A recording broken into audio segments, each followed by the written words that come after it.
A ciência denomina essas crianças como superdotadas, ou que possuem altas habilidades. Como o Espiritismo caracteriza esses termos adotados pelos médicos? Bem, uma coisa é a terminologia da medicina. Quando nós vamos ao Livro dos Espíritos, logo na introdução, nós vemos Kardec preocupado com terminologia. Ele diz que para ideias novas, palavras novas, uma vez que as palavras antigas carregam uma carga psicológica própria daqueles conceitos que já estavam assentados.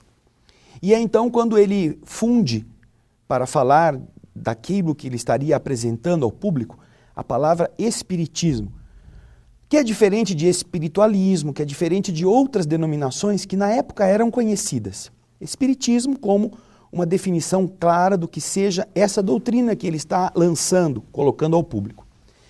Por isso, ainda que existam referências na medicina, na ciência, a estas faculdades ou a estas coisas que se identificam atualmente em rapidez, em condições mentais, parece que extraordinárias, a doutrina espírita trabalha com essas questões dentro de um caráter bastante normal.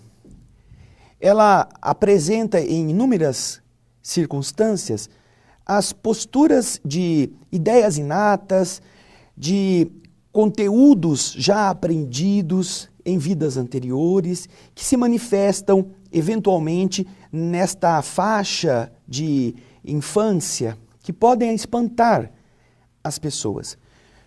E isso não é novidade, não é de agora.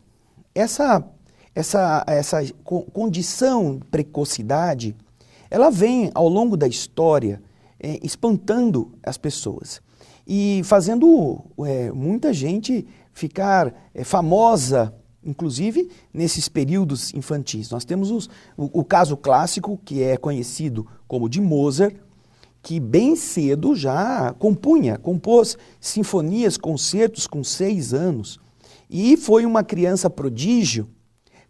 Na história da música isso é bastante reconhecido.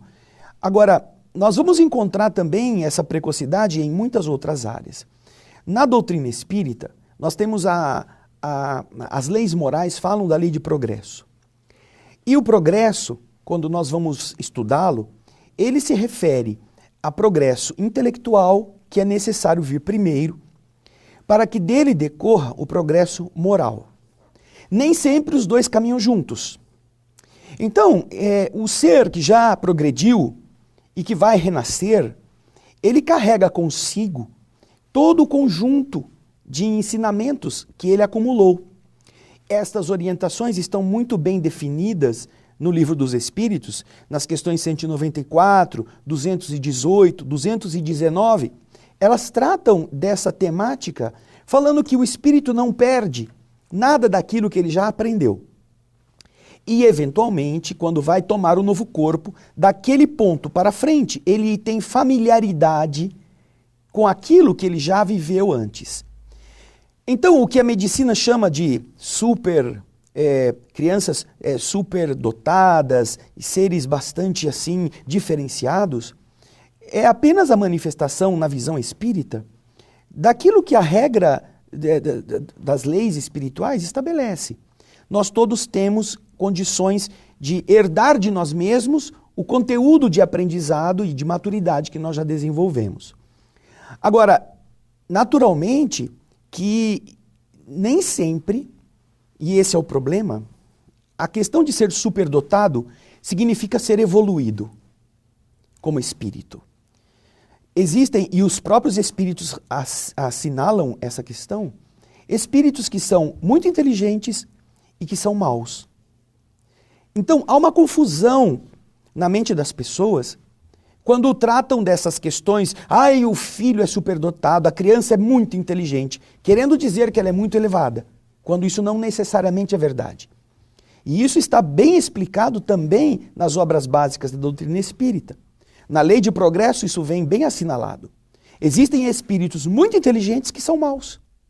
Por quê? Porque primeiro eles precisam desenvolver a inteligência. O processo do desenvolvimento, do progresso, nasce exatamente nesta lucidez que vai permitir que ao caminhar ele descubra as leis morais, ele descubra o bem e o mal, para entender os efeitos.